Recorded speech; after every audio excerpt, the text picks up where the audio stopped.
Good afternoon, good afternoon, good afternoon. This is the Kathleen Wells Show. I'm Kathleen, and you are just listening to Leonard Cohen singing I'm Your Man.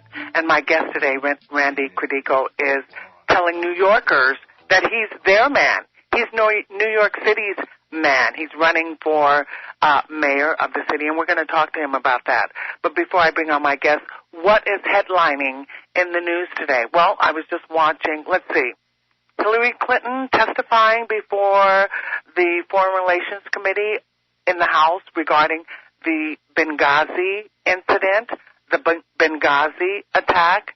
So recently we've been talking about the Second Amendment, gun control legislation. We've discussed President Obama's President Obama's inauguration. And what else did we talk? We talked about the issues surrounding the debt ceiling. Those issues, should it be raised or not? But I don't want to focus on those issues. I don't want to focus on whether or not Hillary Clinton's administration, well, not her administration, but her being Secretary of State, being in that role, was she effective or not regarding the attacks in Benghazi? Was she responsible for that? It seems, I've been observing politics for a long time now, and it seems like politics is too politicized. It's just one side against the other. It's not really getting to the heart of the matter.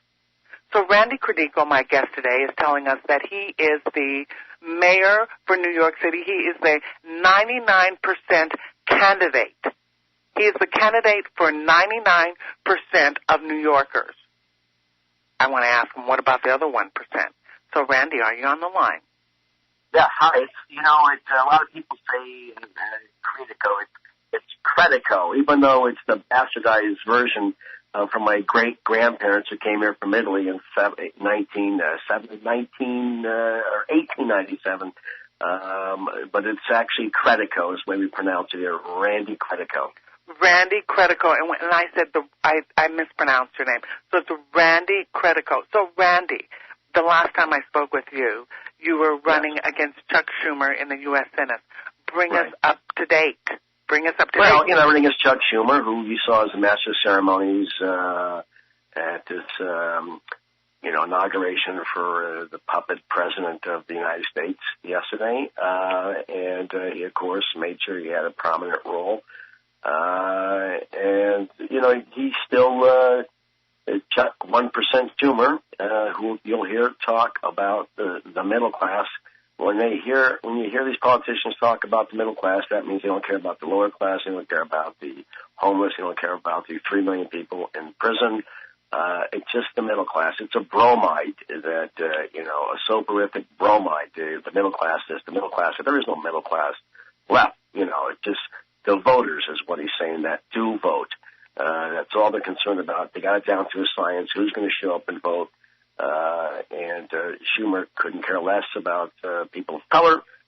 He couldn't care less about the millions of homeless. And the Democratic Party, that's the Democratic Party. The Democratic Party is a corpse. The only reason they're by default, they're the prominent party in this country because the other party can be even worse, as Dr. Cornel West. I think they're there to make the Democratic Party look legitimate. So that being said, right now I've moved on. Schumer is still the senator. He'll be there forever. He's the Wall Street guy, and he's the military guy. He's the Israeli guy that is in D.C. and keeping the country to the right. Well, you've said a mouthful there because a lot of people. I always do. Yeah, you always do. A lot of people are going to say, the Democratic Party has the interest of working Americans. That's the position. Yeah. That's why they voted. That's what you hear the pundits say. That's what you hear people say in the mainstream media is that we are voting for Democrats because they have the interest of the American people, the working staff. Well, they're voting for, instant execution rather than being drawn and quartered. You know, I mean, so the Democrats, those the two prominent parties. I mean, listen, you've talked about this. I've read your postings. I've read your work. You know that these parties, there's very little difference between the two parties, but that's all there is in this country. They got a stranglehold. People that run this country, the military, 6,000 attorneys connected to the Pentagon.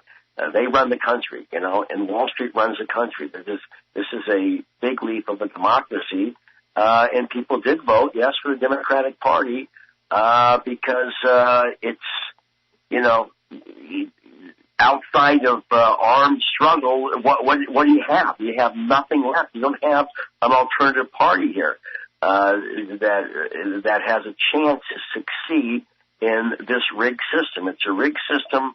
And you know, the Democrats are, you know, that's what they're a club. They want longevity in office.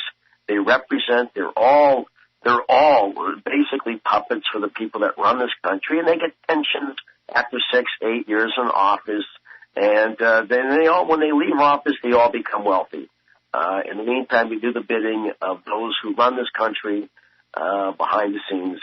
And my campaign is to try to shed light on that. I am not in any way a Democrat. You know what I mean? In the sense I don't really fit into their philosophy. The Democratic Party, it's changed it's the same party as it was in the 1850s under Andrew Johnson, in the 1840s under Martin Van Buren. This party has not changed that much. Well, we did have FDR, and have you been watching Oliver Stone's series on Showtime? I did. I watched one of it. It goes by so quickly, I wish you'd slow down a little bit, because if somebody on the right did the same thing, you know, they could make a case. Like, I agree with Oliver Stone. I think he's a great filmmaker, and I think he's exposed the drug war. He's exposed the war in Vietnam, and everything that he's done has been great work. The Kennedy assassination, all of his stuff is really great. But that documentary goes by so quickly, you can't even blink or take a breath, or you'll miss something there. Well, you know, you can go to On Demand. It's right on, but slow down a little bit. Well, you can pause it, you know. Yeah, I know. I guess you could pause when you go to On Demand. Not everybody's that savvy. That knows how to well, I want to know what's going on. Not everyone's in the TiVo. Well, yeah. But, I mean, I go to On Demand on Showtime, and I reverse it or slow it down or whatever, pause it. But the point of it is that when we had FDR, you said since the 1850s. Well, we had FDR. He was a Democrat. And we had Wilson before. The first Democrat before that was Wilson. Wilson was a huge racist. Before that was, I think, Grover Cleveland. And then before that was Buchanan. So you only had, like, up to Roosevelt. The Democratic Party is like, it started out with Jefferson, and what we know was a racist and a horrible human being, and the Bill of Rights was just for a few people, and the party never really evolved. And then you got Roosevelt, I suppose, was the best. My grandmother loved Roosevelt. She was from Florida, and she used the N-word more than Mark Furman, but for some reason she liked Roosevelt. It was either because she got Social Security when she hit 65, or is because Roosevelt would not pass and Aunt Roosevelt that were not good, you know. And so, yes, he did do some good things domestically. It's like Obama's laundry list of progressive things he's coming up with right now, but he's not talking. He hasn't given out one clemency, by the way, Obama, not one pardon or clemency in the 4 years that he's been there. Okay, a worse record than Warren Harding gave Eugene Debs clemency. So this guy hasn't given out one clemency. Okay, but now, let's back up a little bit. Let's back up. You know, I always have to keep you on track. You know. All right, let's go back. Yeah, let's. No, I do deviate a lot. Yeah. I know. We've interviewed before. I'm very familiar with your style, so I'm going to keep you on track because listeners want to stay, focused on one thing at a time. Okay, go back to Roosevelt.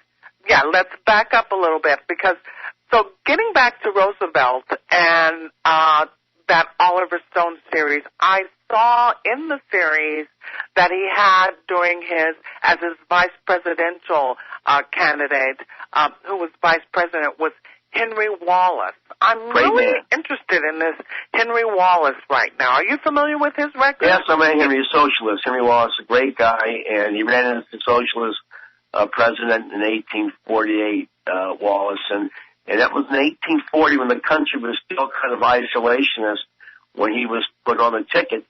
And then in 1844, he dumped him for Truman as he was sick. He knew he was going to die. 1944. 1944. Yeah. He put in this hick Truman, who didn't win in 1848, but Truman was not such a great guy. He carpet bombed. He dropped an atomic bomb on 2 cities, which of course really didn't bring the war to an end. It wasn't until the Russians got involved in the war when the Japanese decided to surrender, but they got to try out their toy.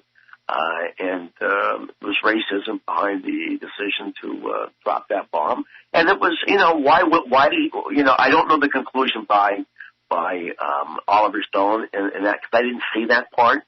I don't know the conclusion that he made, but or the collusion that was involved here. But I would have preferred that Henry Wallace become the president in 1844. Why do you keep saying 1944, imagine with this country. But the military, of course, we were on a military footing at that point. We were heading in that direction, and Truman was the man at the moment. Well, the conclusion or the question that Oliver Stone raises in that series is, if we would have had a Henry Wallace President Henry Wallace, would there have been an atomic bomb dropped on Hiroshima and Nagasaki? That's the question that he raised. Yes. And I think that's an important question. And how would that have changed the whole trajectory of history? How would that have changed the Cold War that we entered into, et cetera, et cetera? Right. Well, as we know, he was a Cold War hawk, Truman. He ruined a lot of lives. The whole Red Scare, McCarthy, and all that started with him. Wallace did run for president in 1948 as the Strom Thurmond, I believe, ran for president on a stage right ticket. That's when he bolted. And after Hubert H. Humphreys, I do impressions, delivered a great speech in 1948 at that convention, a civil rights speech. That Hubert H. Humphreys speech at the 1948 convention for Truman was one of the all-time great civil rights speeches, and that's when what's-his-name bolted, Thurman and company. But he wanted anybody. He pursued. They started going after that whole Cold War era, and Paul Robeson talked about it in 1952, and that it wasn't, in his biography, it wasn't about this Cold War going after communists. It was really to roll back FDR-era stuff and to keep the Cold War, the Cold War military buildup going. That was the reason why they went after the communists. There's this threat here of the communists. There really wasn't a threat here, but they ginned it up so they could, roll back the progress socially under Roosevelt, and then to have this military-industrial complex took over, which it did, and it's still around today. That's why it's still around today, and that's Obama's going throughout. Before I forget, throughout Africa. We're now all over Africa. Oh no! Don't wait! Don't even go into that yet. We're gonna stay focused because first of all, I want to say that was a great Herbert Hoover imitation that you gave. Is it called an imitation? What is it when you do it? I do impressions. Impression, yeah. That was great. I do a great Hubert H. Humphrey, but I do a terrible you do a great Obama. Hubert H. Humphrey. I know Hubert H. Humphrey's voice, and you do sound like him when you do that. He was around when Nixon was around. My fellow Americans, let me make this perfectly clear. It doesn't matter who wins, Nixon or Humphrey. We're going to continue this war because we're both scared to death of those powers that be that need war to make a living. You do sound like him. Well, I am an impressionist. You're an impressionist. Mimicry. You're an impressionist. Remember when Reagan got in 19... So Randy, you're a comedian turned activist. You worked 12 years for the William Moses Kunstler Foundation for in New York justice. City. Yeah, and when you did... up until 1998, I was, I did Richard Belzer's HBO special in 97, 98, and then after that, I decided that I wanted to do something different, and I was friendly with Bill Kunstler. I was always a political activist comedian, but then I took over as director of the William Kunstler Fund for Racial Justice, which was a nonprofit.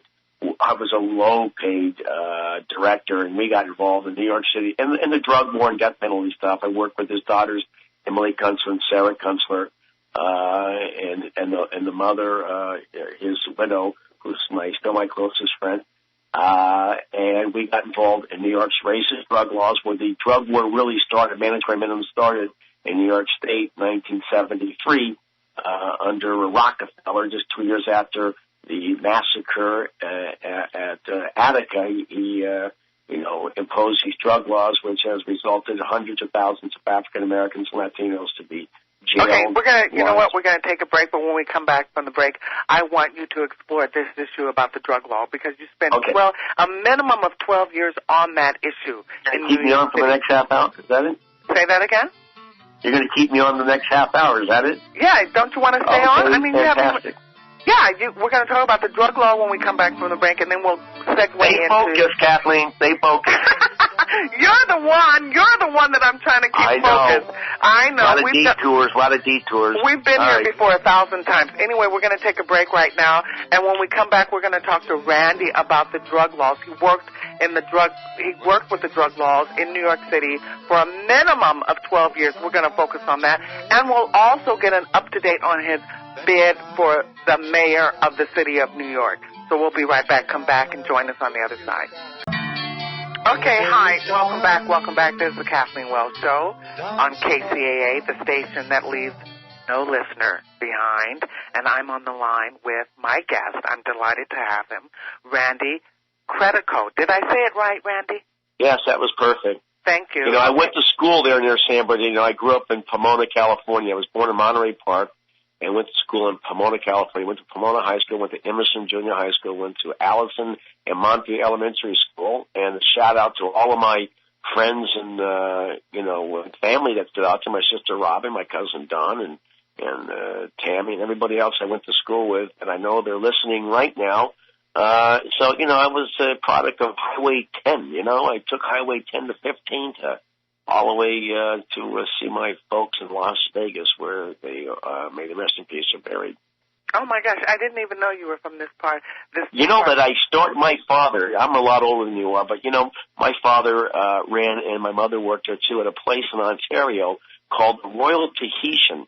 It was a huge Polynesian restaurant that was on a golf course, and Louis Armstrong worked there, James Brown worked there, my father was the manager there, and all of these huge celebrities, Bobby Darin, Sonny and Cher, and Ray Charles worked there, and I got to see him every single week, and that, of course, got me inspired to get into show business, because I used to see these, folks when I was these great performers, especially Louis Armstrong. I had a great picture of me sitting on his lap with my sister and my brother, and I do a great Louis Armstrong impression. Give me a kiss to the tree and my imagination. So anyway, Louis was there, and I had a picture, and I found it was a Polaroid taken by George, who was the house photographer there, and I found it about 10 years ago, and I somehow I lost it. I went to get it touched up, and it blew out the window of the cab, and so I can't find a picture on Louis' lap, but he's the greatest artist in the history of America, along with Paul Robeson. You know what? It seems to me that your heart is in the entertainment field. Well, I am an entertainer, and I use the entertainment faculty that I have to promote my political agenda. I am a ham. I like to perform. I like to sing. I used to work in Vegas. I even worked the first club I ever worked when I was 17 was in Riverside. I forgot the name of the club. It was in Riverside way back in 75, I think, 74. And I worked in Las Vegas. I got to work with the great Joe Williams. I worked with Mickey Rooney there. I worked with Rodney. I worked with Red Fox. I did. I was on the Tonight Show in 1984 with Johnny Carson. You didn't know that, did you? No, I think I did know that. I remember you telling me that. If you were to see that documentary about my life that Laura Keitlinger and Jack Black did, which you can get on Netflix, called 60 Spins Around the Sun, which you can stream on Netflix, there's a great self-promotion. But my life as a performer and as an activist, all encapsulated there in my drinking and drug past. All of it's there in my terrible relationship with women. It's all in there, all the good parts and bad parts of my complicated life, all in there in this film, 60 Spins Around the Sun. 60 Spins Around the Sun, and people can get that on Netflix. And so you can watch it instant stream there. But yes, I do miss show business a lot. But I'm running for office, and it drives politicians like Schumer went crazy that I was running against him, and he spent millions of dollars to make sure I was knocked off the ballot in the primary in 2010 because he didn't want to debate me. Who would want to debate a seasoned performer with a sense of humor? And the current crop of hacks that are running for the Democratic Party nomination in New York City or the Republicans running here, they don't want to face me. They don't, one who wants to be they all want to be the chief puppet, because you get a lot of perks with it, but you're still the puppet of the system here. Yeah, but let me tell you something. When they have that kind of money, when you're going up against that kind of money machine, which you went up against with Chuck Schumer, you're like a fly on an elephant. Right. Well, they don't like that. They don't like to take any chances whatsoever. They don't like to take any chances. Look, I wasn't going to win that primary, but he didn't want me to expose his relationship with supporting the siege of Gaza. He supports that, which is an international war crime to starve, the general population in a conflict. Yeah. And so look, I was bringing that up that he's not objective on that conflict. Not objective. He helped get us into Iraq. He helped get us into this war. Most of New York is pro-Israel. Well, a lot of people are pro-Israel. Look, it's fun, but it's not going anywhere. Israel's not. This is not what Israel does. Is not good for Israel. If they're pro-Israel, then you can't support their bellicose relations with their neighbors because it's not good for Israel. It's counterproductive. It's almost like Netanyahu and Schumer want to see Israel not exist because the world is angry with them, and their policies are counterproductive to Israel. If they want the world to love them, then they'll live in peace and they'll stop what's going on in Gaza and stop what's going on in Palestine. I mean, in the West Bank. Now, look, this is the third rail of politics in New York City. The third rail of politics is to talk about it. I don't want Israel to go away. No, nobody wants that. But I think these politicians do because they're supporting an Israel policy that is counterproductive to Israel. Well, no, they don't want Israel to go away. They don't see it that way. They don't see it that way. They don't listen. What they're doing is not good for Israel to continue with these to overreact with firebombing of civilians in Gaza in this last volley that they had. That doesn't help them out. It doesn't help them out that they're building settlements in places that they're not wanted. It doesn't help out, and yet guys like Schumer are pushing for that. So I think maybe he doesn't want to see Israel exist. They don't realize it in a healthy way. They don't realize it. But the thing, I'm going to have a program focused exclusively on the Israel-Palestine issue in February on Saturdays. But let's go back to the fact that you worked with the drug war for a minimum of 12 years in New York City. Well, no, here's the story. No, you got it wrong. It was up until 1973. The laws were a dime bag of cocaine, indirect sale or attempted sale could get you up from 8 1/3 to 25 years in jail. Okay, it could get you 12 1/2 to 25 years in jail. And if you had a half ounce, it'd get you 8 to life. And if you sold 2 ounces, it'd get you 25 to life. So you were getting sentences that were longer than, let's say, Albert Speer, who's the architect of the Nazi war machine. He got a 20-year sentence. And there are people right now that are in their 30th year on a drug offense. So Larry Comfort is in his 30th year of a drug offense, and some reason why he's, I don't know what it is, they're not letting him out. Junior Gums is in his 23rd year. He lives on a first-time drug offense. He's up in Attica on the honor block. First-time offender, he's black. And so, the guy's done more time than that Nazi I just referred to, and many Nazi war criminals and many killers. Now, the laws did change in 2005, largely because of the work that our organization did, which we collaborated with, like the Mothers of the Plaza de Mayo came up from Argentina. They came up and worked with us. And so can you hear me okay?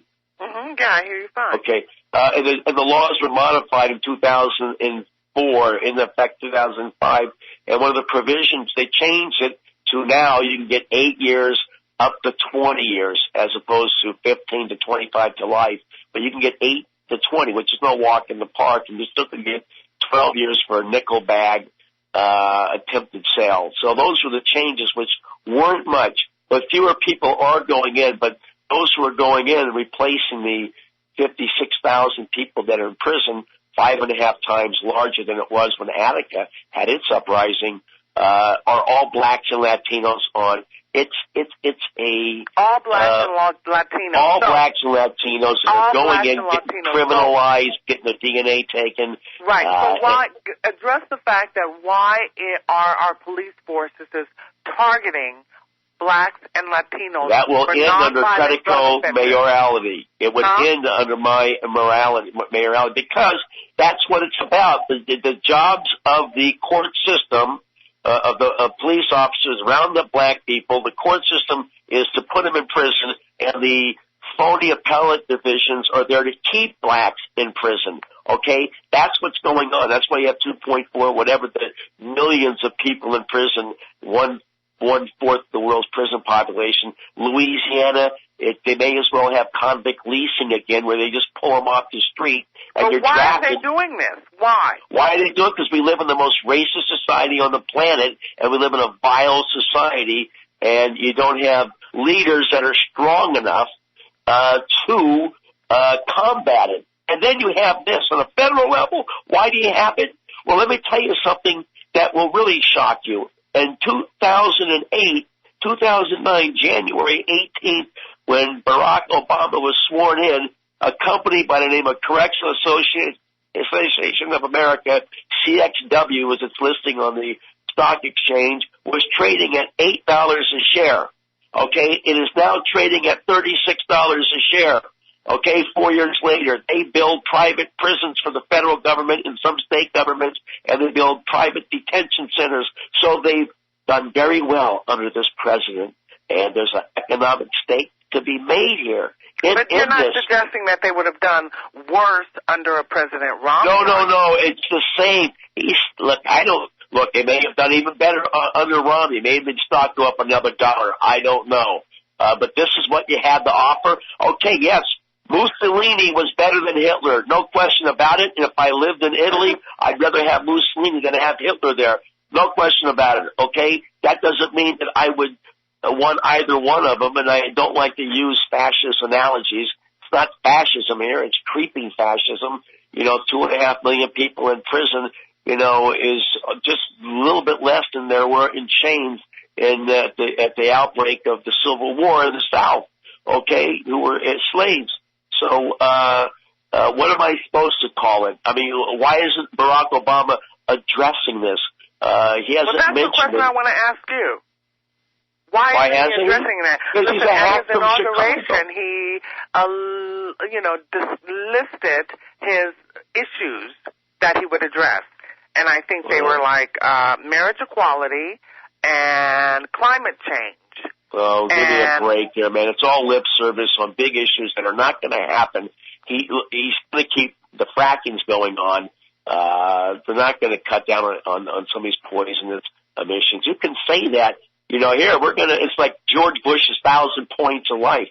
light, all right? So he can come up with something specific. We're going to change the racist criminal justice system in America that targets blacks and Latinos, and we're going to protect the Fourth Amendment. We're going to roll back the NDAA. We're going to roll back the Espionage Act, which I've used more than anyone else since Truman. I'm going to roll back H.R. 347 and roll back the Patriot Act. If he really is serious about civil rights, that's what he would say, instead of saying climate change and these and big and women's rights and generalities. Yeah, and marriage equality. Well, I appreciate you saying the criminal justice system is racist because you're a white man saying it. When I say it as a black woman, people think, oh, I'm racist. They get it all twisted like that. So I appreciate you saying it because you have worked in the system. You're not a black man or a black woman, are you? Well, I got some Sicilian blood, so I think I have some black blood. I am proud to be a black man, all right? You're not a black man, Randy. Don't confuse my listeners. Come on, please. You think I'm going to be associated with white race? Huh? So don't confuse my listeners. I'm a Native American blood, too. You think I want to be associated with Native Americans? You think I'm going to be associated with people that committed genocide against Native Americans? Yeah, well, but you don't look like Barack Obama, right? All right. Well, okay. So Barack Obama, so what? Because he's black. Well, you know who else was black? I'll tell you who else was black. Baby Dr. Valier was black. So what? Oh, yeah. Was Latino. I don't care just because he's black. Look, it's fine. A black man can be. I'm glad there's a black man president. Doesn't mean he has to be a progressive black. Just that he's black doesn't mean he has to be a progressive black. Okay, but he campaigned that, he's aware of the war on drugs. We're going to take a break, but when we come back, we're going to talk about your decision to run for the mayor of New York City. What's in your platform? What are the issues? Okay. I can imagine. Exactly. We're going to talk about you deciding to run for the mayor of New York City. So we're going to take a break right now. When we come back, I'm talking to Randy Credico, who is my guest today, and he's bringing us up to date as to what's been going on with him. So we'll be right back. I don't hear the music, do you? There it is. Sounds great. There it is. We'll be right back with Randy. I just build a dream on in my imagination. That's Louis Armstrong impression. Give me what's it all I give. Welcome back. This is the Kathleen Wells Show. I'm Kathleen, and I'm speaking with Randy Credico. And Randy, give us another impression. Would you like another impression? Yeah, I want another impression. All right. How about if I do that California governor who later became president and kicked off Ronald Reagan I was there when he started the war against the Sandinistas, and the air traffic controllers destroyed that union and began this whole thing about a war on drugs that another California, Nixon, actually kicked off as president in 1969, which was a code word, let's go after black people, and Reagan continued in those footsteps years later. See, I do a lot of these governors. I even do Jerry Brown, who was the governor when I lived in California in 72. Anyway. Very good. I'm impressed. Hey, you and I should do the cocktail lounge at Laughlin, Nevada, and I'll be I like that. Yeah, I'll be your straight man. I will do Jack Nicholson. How would you like that, lady? I will do him, and I will do all the old actors like Jimmy Stewart. Now, hold it. Harry Bailey went to war. He said every guy on that transport. Gregory Peck from Gentleman's Agreement. I do them all. John Wayne, Jimmy Cagney. I did them all. I'll tell you, Rodney, I did Dangerfield. I did all the politicians. I did Teddy Kennedy. I do the best shopping. The reason why I'm flack for the president on MSNBC, because I sold out. All you have to do is wind you up and let you go. I mean, yeah, well, I'm good off the top of my head, I think. And if you ask me specific questions, I get lost. But anyway, okay, so tell me, Randy, why did you decide to run for, I know you ran for the U.S. Senate. I ran for Senate because there are a lot of issues I want to talk about. I mentioned them all, the Patriot Act, all those things, the war in Afghanistan, the phony war on terror, all those things I want to get involved in. That Schumer supports, another reactionary Democrat. So Democrat really, the Democratic Party right now is like the Republican Party of the 1960s. And the Republican Party is a Democratic Party of the 1850s. They're both reactionary. So what I would say, the reason why I'm running for mayor is because there's a lot of local issues. New York City is under it's a police state. There are 2 million people stopped and frisked by a police department that's made up of the ones, especially the ones who engage in the stop and frisk policy, from outside of the city, outside of the neighborhoods that all of these things take place. The white guys from way out Long Island, they drag them in. They're just like L.A. Police Department was for under Chief Parker and Chief Davis and all these others. Even now, they used to come in from the South. They bring them in, and it was a repressive force. Or the Guardia Nacional in Nicaragua, or Cossacks in Russia will come in and from the outer part of Russia come in and repress, socialists and progressives in Moscow. That's what you have right now in the NYPD. That culture's got to change. NYPD, I was part of the Occupy movement. I got arrested 5 times. For no reason, protesting and then protesting a stop and frisk. I face a year in jail next week. I got to go back to court for obstructing a government administration by being 50 yards away from a precinct where there's 100,000 stops and frisk every year in Brownsville. This has got to come through the criminal justice system. None of these candidates, since we don't have a lot of time, are going to speak about issues right now, which is the destruction, as Professor West would say, the stigmatization, the oppression, the criminalization, criminalization, all of those words, okay? Yeah. The traumatization of young African Americans and Latinos in this city, and that's what they're doing. This has got to be brought up, not just the stop and frisk, but the court system. Now, this is emblematic of the whole country. California, just as bad, you got 180,000 people, I believe, in prison throughout that state. It's worse there, percentage-wise, exactly, than New York. And most of that increase is due to non-violent drug offenses. My listeners know that that's my pet peeve. One of my pet peeves is this mass incarceration. Yeah, and you're bankrupt because of it. Your state, because of you got a lot of interest connected to it. You got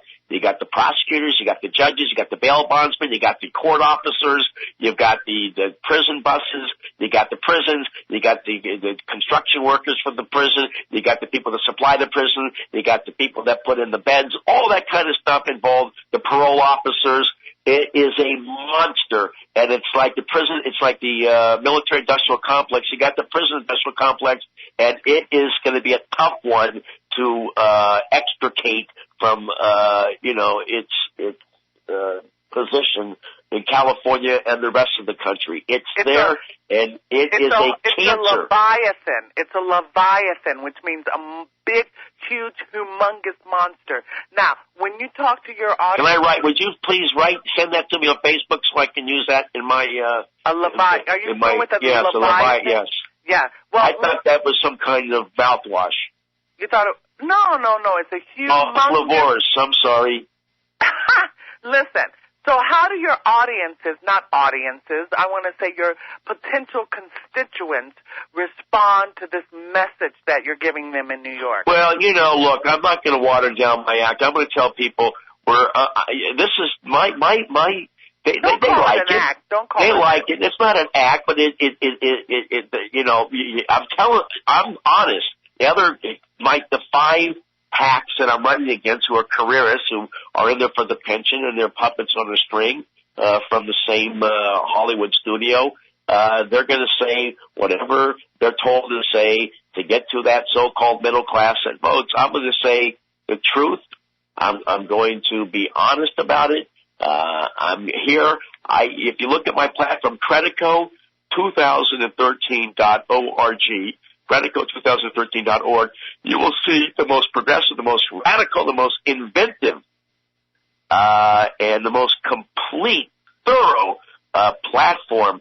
We're going to bring in Occupy Wall Street veterans to run the homeless services in New York City, to find space for people to live. I'm going to bring Anonymous in here and people like the Assange types to expose the corruption within city government and expose what goes on between the feds and the city, the corruption and the takeover of the city by the feds.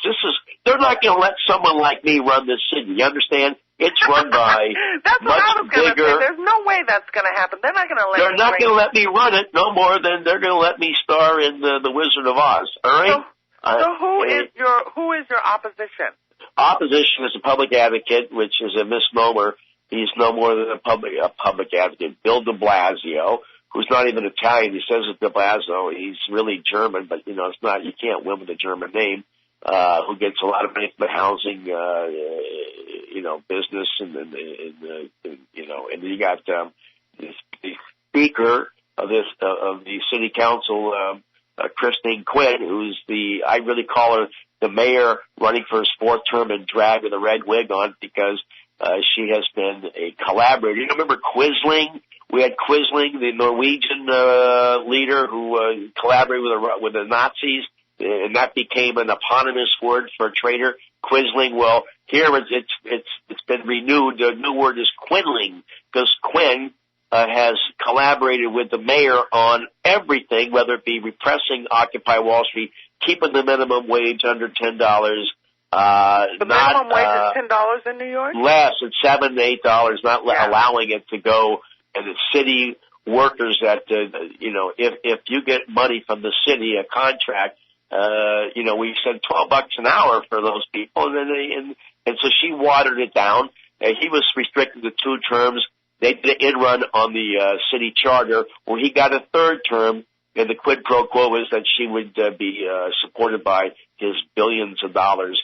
What was the deal about Bloomberg? I mean, New Yorkers must love Bloomberg to allow. No, they don't. Look, he barely won. He spent $104 million, and he won in 2009 his reelection by a whisker against a nobody, another hack, Bill Thompson, who happens to be black. Just don't tell him that. All right, but he's running for mayor again this time. He supports stop and frisk. All of them say they want to modify and mend it, but there's no mending. You got to end it. Stop and frisk is a violation of the 4th Amendment. Either you have a 4th Amendment or you don't have a 4th Amendment. But this is fascism. In Germany in the 30s, they stopped and frisked Jews. They stopped and frisked communists in 33, and they put them in jail. Right now, they're stopping and frisking black people and looking for ways to shove them in the criminal justice system. And it can't be tolerated at all. And then, of course, I would shut down the infamous tombs, which is worse than the Bastille. The conditions in the Bastille were much better. There were only 7 prisoners in the Bastille on July 14th, 1789, when it was overrun. And then I would close down Rikers and make that into a giant university treatment center that would be run by someone like Michelle Alexander. Listen, libraries you would make it into a treatment center. Listen, what I've heard is that everyone on Staten Island is on drugs. No, I'm talking about Rikers Island. I know, but listen, this is what I want to say. I heard that everyone on Staten Island does drugs, but if they're white, they get drug treatment, but if they're black, they go into prison. Well, that's what they only go around and get the laws are designed. It's like the Jim Crow laws. Vagrancy was only applied to blacks in the South, and they took these people and put them in places like Smithonia in Arkansas, and they put them on these, in U.S. Steel, the predecessor of U.S. Steel in Birmingham. Everyone that was connected to conviction was black, and the laws are written to apply to blacks only in the South. Well, the laws are written. I can get drugs anywhere in the city. It's not about stopping drugs. Anyone who gets caught with drugs and goes in jail right now is a nickel and dime desperado. And it's to criminalize, stigmatize, and traumatize young people of color. As my friend who I got convicted with a few weeks back, Dr. Cornel West, for blocking the 28th precinct in Harlem, the number one outpost of the illicit, unconstitutional practice known as stop and frisk. And we were all convicted. We got time to serve. That's on our record for good. And in Staten Island, yes, they prosecute blacks only. It is. We live in the medieval days, man. It's like, it's just amazing what goes on. But the racism is in the weave of the fabric. Only African Americans really understood that. John Brown understood that. William Kunstler understood it. We're all prejudiced to a degree.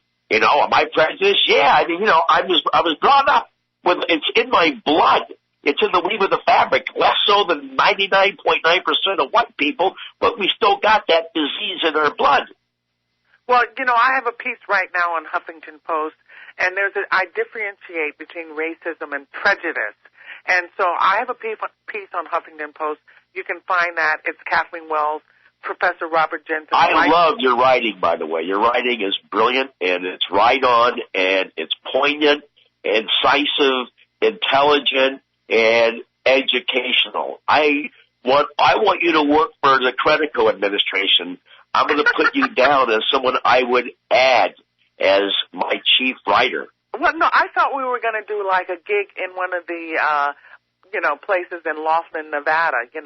Well, that's going to be good too, because I'm going to be out to visit my sister, and you and I are going to talk about how we're going to put this all together. Yeah, and one of the, we'd work like one of the piano bar. Is that it? Huh? We're going to have a piano bar? Yeah, I think that like a cocktail. You're going to play Eartha Kitt? Yeah, I would love that. She worked my father's place in Ontario, California, Eartha Kitt. I love Eartha Kitt. Well, Randy, thank you. You hear the music. It went by too quickly, I'll tell you that. It went by. You're a great guest. Thank you. You've entertained my listeners, I hope. I know you did. You entertained me. Thank you, Randy, for joining me this Wednesday afternoon, and I'll have you on again. Okay. All right. Sorry that I talk so much. Next time I'll listen. No, that's okay. I'll talk to you later, okay? I just stepped in the dream of. I love Louis Armstrong. Bye. Thank you, Randy. I can't give you anything but love, baby, but that's the only thing I'm thinking of. John Brown's body is a lion in the grave. John Brown's body is a lion in the grave. John Brown's